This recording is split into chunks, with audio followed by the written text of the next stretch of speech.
17 ditë më parë, më 21 mars, një limuzin nga autokolona e sigurisë Milan Radojčić u përplas me një makinë që brenda kishte prindërit e një prej shehave të policisë së Beogradit dhe të gjitha mediat pro-qeveritare heshtën për lajmin.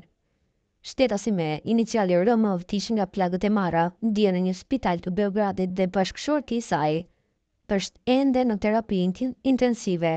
Rasti ka ndodhur në rrugën Brus Kopaonik. Mediumi Ser Bradari raportoi lajmin për herë të parë më 1 prill në artikullin se rojet e sigurisë se Milan Radojčić plagosën rënë një çift të martuar. Më pas radar zbuloi se çifti që u aksidentua lada e tyre e cila po uftonte në korsinë e tij u godit nga një limuzinë Skoda parakaluese brenda kishte 2 të rinj nga sigurimi i Radojčić.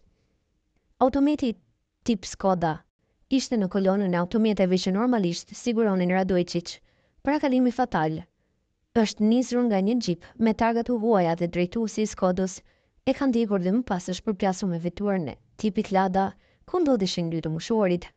Pavarësisht se çifti të moshuarve mbeti plagosur rënd dhe të 2 mjetet u shkatruan plotësisht, siç jetë edhe në foto, 2 të rinjt që shkaktuan përplasjen nuk kanë kaluar as procedurën e zakonshme policore.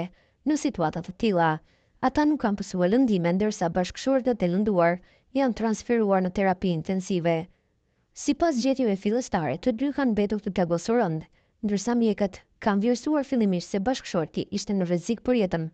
Ndërkohë gjendja e të plagosurës, shtetasis me inicial RM, u komplikua edhe më shumë, edhe fatkeqësisht ajo ndoroi jetë 17 ditë pas aksidentit.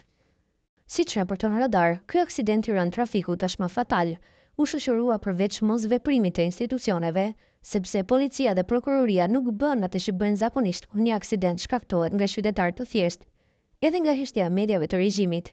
Asnjëri prej tyre nuk raportoi asnjë lajm të shkurtër mbi aksidentin e trafikut, madje nëse ai kishte ndodhur apo jo. As Ministria e Brendshme nuk ka dalë me një njoftim mbi këtë rast.